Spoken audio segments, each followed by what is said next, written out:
back to Andrew, and he is going to direct the question first to Debbie. What is your vision for the Malden Hospital site? How would you balance the revenue potential of that area against the needs of the residents who live there? Great question. Thank you, Andrew. So our Malden Hospital, for some of you that maybe don't know, is no longer. It's up on a hill in Ward 3. It's been vacant for about 18 years. My children were born in that hospital. I fundraise for Junior Aid Association for that hospital. Malden Hospital is so super near and dear to my heart. Over the last 10 years or so, we do not own Malden Hospital site. It is owned by Hallmark Health, which is now Wellforce. So they've had a change of ownership, and because we don't own it, the only stake that we have in the game is to make sure with our zoning and our ordinances that we say what is going to be built there. For 4 years I've been on council. After my first year, that question came up. So, do I have the exact vision? No. But what I've always advocated for is the community and the officials and Hallmark Health, now Wellforce, get together and communicate and talk. Where are we at? What are we doing? What can we do with this beautiful 18-acre piece of property, of which a little bit is slivered out of Medford? So I think that I've pushed that conversation, and I do believe we're that much closer to wrapping our arms around what we really want. It's such a beautiful piece of property, and I really look forward to being in office and seeing something great happen with that. Thank you. Okay, the same question will be directed to Steve. Yeah, my perspective on this is my granddaughter Hannah, who's known locally as working with a local Walla Kung Fu studio. She's about to turn 20 years old, and she was the second to last baby born in Malden Hospital. So it's been something that's been sitting there vacant. I did tour it over the summer. We need to go forward. And one of the things I got to say is that this next city council can no longer kick the can down the road.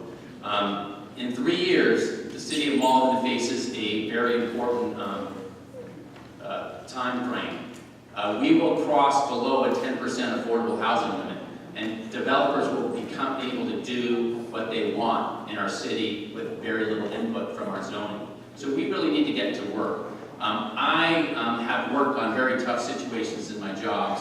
In 30 years in government, I worked on key things in Davis Square. I worked at things here in Malden on Commercial Street. I am someone who listens to the community. I talk about neighborhood-led development. So I've met with people. I've walked Ward 3. I think people in Ward 3 want to go ahead. They need someone who's going to work as a creative problem solver. That's what I've done in Malden and other communities. We need a strong community planning process.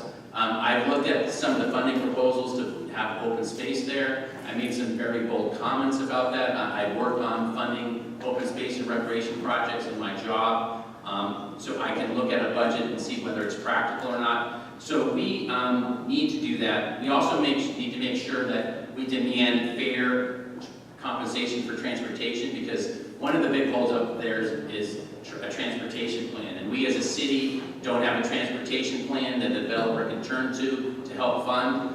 We need to both work on transportation in Ward 3 and across the city. So that would be my plan, working the neighborhood, working as a city. Thank you. Thank you. Next is David. Okay, so I heard balance the needs there. I've got a flyer coming out. If you're a Ward 3 resident, you're going to be getting it. So my idea up there is, and I'm very near and dear to the Malden Hospital, by the way. I was born there. My great uncle Frank Stella delivered me there. He was one of the a doctor up there for years and incorporated the hospital. So the hospital is very near and dear to me, and I know what type of an institution it was to the city of Malden. And really, when it left, it took us a while to recover, and it was kind of something that not only the site itself, but all of the jobs and all of the infrastructure and support that went around the hospital as well. It really took us several years to be able to adjust to that. So one thing that's important about the site, I disagree. I don't think the council has kicked the can. Remember, we, the city of Malden, do not own the site. It is a privately owned site. So we control the development rights of what will go on up there. And we've been going back and forth and trying to find out what the neighborhood wants and trying to balance those needs. So to me, I agree, Drew, and understand your point of balance of needs. So what I would propose is, it worked for many generations as a campus-style atmosphere. And what I mean by that was, people would come in the morning, do their work, and then they would generally go home at night. And yeah, it was a hospital, but it was still, people were contained on that campus. I'm very much in favor of, let's bring it back to a campus style. Let's put a Google, let's put an IBM, let's put some big conglomerate, North American headquarters there. I mean, for all intents and purposes, I'll give you an example. When Wynn came in, they were originally calling it Wynn Everett.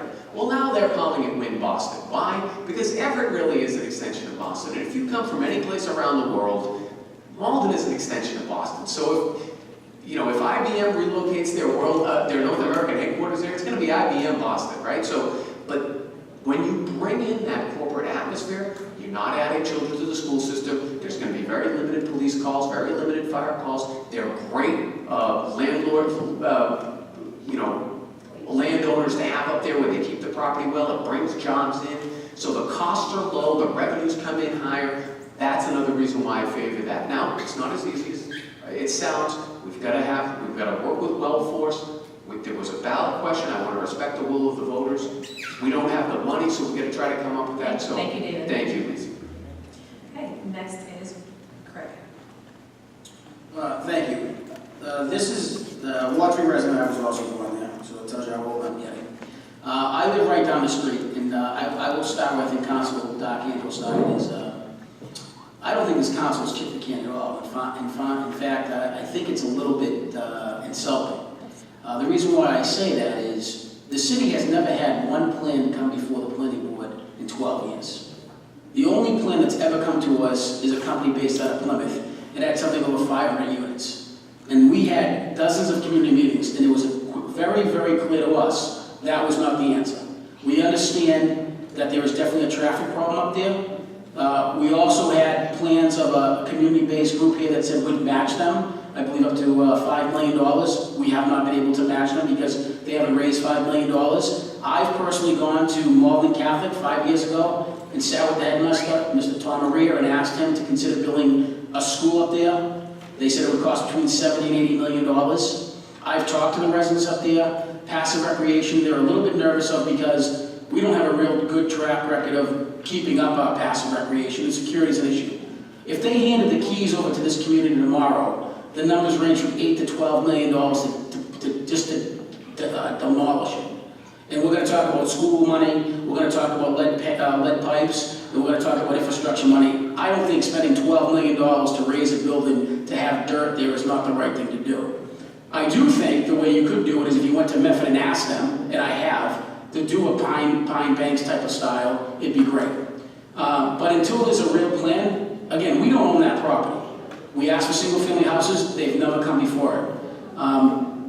So I think we have to be realistic in that approach. What I would like to see is maybe some senior housing up there, passive recreation, and single-family homes. That's the way you do it. But that is not the government's job to go build that. I'd be happy to purchase a piece of land and turn it to green space. Thank you.